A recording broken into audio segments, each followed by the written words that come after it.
This is Isidore Farish, and here is the first in a series of videos dealing with the Mideast conflict. In particular, this first segment is going to concentrate on the issue of right of return as it would apply to Palestinian Arabs, and also as it might apply to Jewish people around the world. Now, why did I pick this topic first? Because it's the most important one. Nothing will ever be solved here until this issue is disposed of. And if people want to see a peaceful outcome, and I think that most people do, they should pay very close attention to what I'm saying. And it's not going to be a quick bumper sticker analysis. The world has seen too many bumper stickers already. This is going to be a deep drill into the details. So let's get going. What does a right of return mean to Palestinian Arabs? Where did it come from, and what makes them think that they have such a right? Okay, there were no international conventions which dealt with refugee rights back in 1948. Up until that time, it was standard procedure for bloody ethnic conflicts to be settled by separating the populations. This was done institutionally, and it was done organically, and no one ever looked back. People did not say, oh, well, the war's going to end and everyone's going to go home. No, these were done on purpose, and there's a list of about a dozen examples. 1 year before Israeli independence, Pakistan unilaterally declared independence from India, and this created 14 million displaced refugees on both sides of the new border, and a couple of million died during that upheaval. None of those people ever returned to the original country of their nationality, and none were ever compensated for their lost property. And that was just 1 year before Israeli independence. During Israeli independence, about 600,000 Jews became displaced from around the Middle East. We're not talking about World War II refugees from Europe. We're talking about Jews living in places like Damascus, Baghdad, Beirut, Cairo, Morocco, and other places, who fled their homes, abandoned their properties, and ran to Israel for their safety and refuge. So those are two examples where there was no right of return, no compensation, no international support, and there's no perpetual war occurring to reverse those events. Looking backwards, there were about 14 million ethnic Germans who were expelled from a variety of European nations between 1949 and 1950, with no corresponding population to exchange them for. Namely, forced expulsions of Germans from Czechoslovakia, Poland, and Hungary were carried out with each country specifically stating that they did not want the German minorities to remain out of a concern for their own future security. This decision became codified in the Potsdam Agreement, in which the USA, Soviet Union, and United Kingdom all participated. Most interesting is the fact that the expulsion of Germans continued into 1950, which is after the international conventions on refugee rights had already been implemented. Quoting now from a very good web reference, MiddleEastPeace.com, and it's spelled P-I-E-C-E. Quote, there were population exchanges between the Soviet Union and Czechoslovakia, Czechoslovakia and Hungary, Poland and the Soviets, Italy and Germany, Yugoslavia and Hungary, Denmark and Germany, Greece and Bulgaria, Bulgaria and Romania, and the list goes on, unquote. None of those tens of millions of people ever had any right of return. None of those people were ever compensated in the slightest bit, but yet today, we are now 76 years later, and we're still talking about the Palestinian Arabs having this universal right that applies to no one else. During the 1923 convention at Lausanne, which is in France, the League of Nations, which was the predecessor to the United Nations, oversaw the decision for a forced population transfer between the minority populations of Greece and Turkey. This affected 1.5 million people, and it wasn't just those two governments involved. The entire League of Nations, which then consisted of about 52 countries, all put its weight behind this strategy. And guess what else? It always worked. It worked every single time in diffusing what otherwise could have been much wider ethnic bloodshed. This is the only example out of all the ones mentioned and others where the exchange of the disparate populations never settled the problem. And there's a reason for that, because it was never intended to settle the problem. All these other examples I provided were done with the intent to settle the problem. In this example, it was done to perpetuate the problem because the Palestinian Arabs became hostages of the various Arab nations, and they've been intentionally kept separate and apart ever since, not permitted citizenship where their children were born and grandchildren were born. So there's the reason that we're still fighting this war. Don't blame it on the Jews. They may not be the biggest victims at this moment, but they too are victims. And they're fighting to prevent themselves from becoming the number one victims again. So how did this right of return materialize that the Palestinian Arabs believe they're entitled to legally and morally? It all started a year after Israeli independence, basically following the ceasefire between Israel and respectively Jordan, Egypt, Syria, and Lebanon. The notion of a UN agency that's supposed to be in charge of refugees began right about that time. The first such agency that was created was called UNRWA, which is still in existence today, and its sole purpose was to look after and support the refugees, or so-called refugees, from the Palestinian Arab conflict with Israel. Then, soon thereafter, the UN established something known as the UNHCR, which stands for United Nations High Commissioner of Refugees.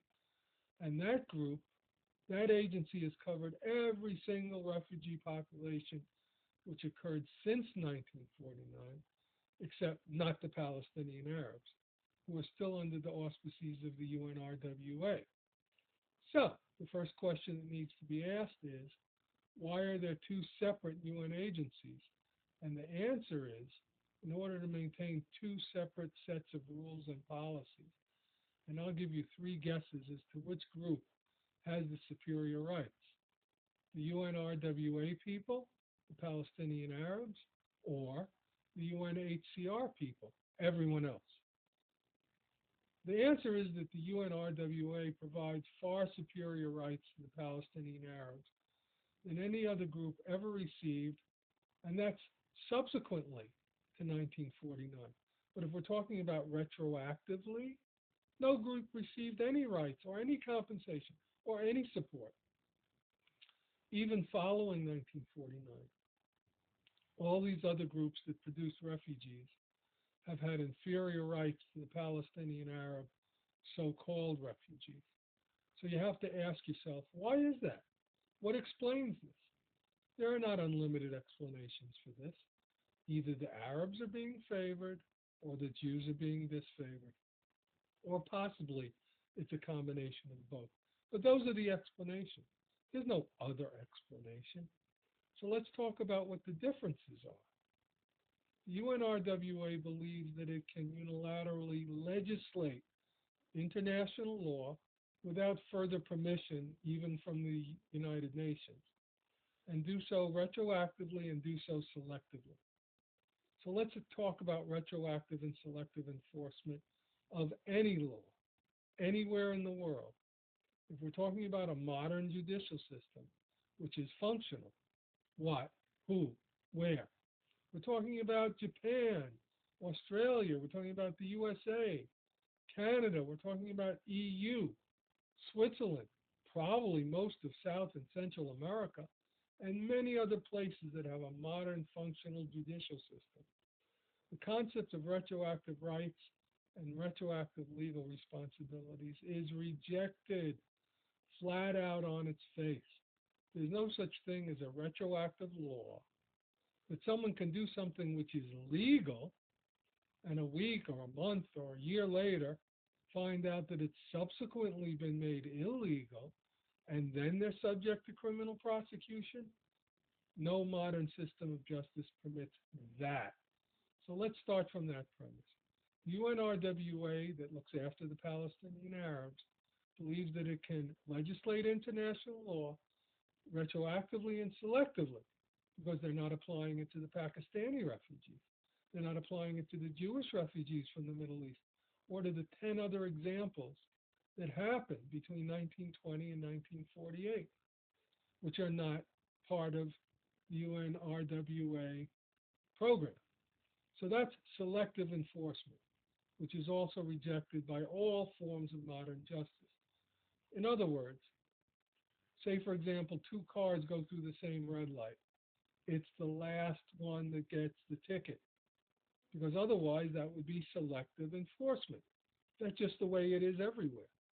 If you believe that the UNRWA has the unilateral right to legislate international law, both retroactively and selectively against the Jewish people, then I suppose you believe that the Palestinian Arab so-called refugees have this right to move.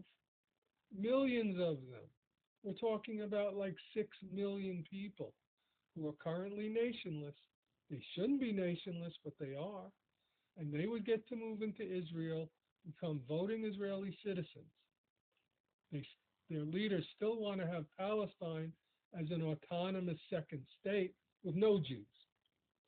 So they want to take over Israel through a gross population infusion and have total control over Palestine. And that's what their leaders have been demanding. And that's been made clear since at least 2000 at Camp David. Prime Minister Ehud Barak, who was at Camp David in 2000, has been out explaining this ever since then. No one seems to be paying attention. Next is a summary of the various double standards being imposed by the United Nations against the Jewish people. The UNHCR does not permit refugee status to be passed down through unlimited further generations, whereas the UNRWA does. The UNHCR has a third-party resettlement program designed to accommodate situations where return to the original nation is either impossible or impractical. The UNRWA, who covers the Palestinian Arabs, has no such plan B. This is a very big difference, because there would be no refugees today, real or imagined, if both agencies had the same set of rules. Refugees cannot be forced to accept third-party resettlement, but they should be invited family by family based on availability, and not under the blanket command of some unelected, in this case Arab dictator leadership. Next, UNRWA considers itself to have jurisdiction over what is known as internally displaced people, while the UNHCR does not. This is another important distinction, because about 2 million Palestinian Arabs fall into that category. Today in Gaza, about 500,000 Palestinian Arabs originate from families who were living in Gaza before 1948, and they never moved an inch. Can you imagine? Perpetual refugees, permitted to hand down their refugee status to unlimited future generations, and receiving international aid and support, both financial and politically, whose families had never moved an inch to obtain their refugee status. This is the insanity we're dealing with. If you can get beyond that and say, oh yeah, but. No, there is no oh yeah, but. If you get beyond that insanity, there's something that's seriously miscalibrated in your thinking. The UNRWA even permits Palestinian Arabs to obtain a nationality in another country and still be counted as refugees with a right of return inside Israel. Full stop. This shows that the United Nations has clearly taken political sides and should be completely disqualified from further involvement with this dispute. You can't have an unbiased mediator that has proven itself to be this biased. Additionally, designation as a legitimate refugee is not automatic. The international conventions provide a list of requirements, and it's not certain as to how many Palestinian Arabs would actually qualify if those standards were to be strictly applied. I'm not going to spend much time on this except to say it's not any slam dunk. Millions of Palestinian Arabs have questionable status. If the actual circumstances their families were involved in were to be compared with the actual rules. Oh, and one more thing. The UNRWA gets at least twice as much financial support per person than any refugees under the control of the UNHCR. So those are all the double standards. Now, what does that add up to? Like a quintuple standard? Or is it just a bunch of double standards all serialized? Either way, it's no bueno. And the Jewish people do not have to cooperate with it. In fact, no one has to cooperate with those sorts of double standards. Finally, what does the right of return mean to Jewish people? You'll hear some people say, well, the Jews who never set foot in Palestine have a universal right of return. It's not the same right. It sounds the same on a fortune cookie, but it's not the same, because the Jewish right of return is established by the government of Israel. The government of Israel has the right to invite any group it pleases to enjoy favored or automatic citizenship for any reason it chooses.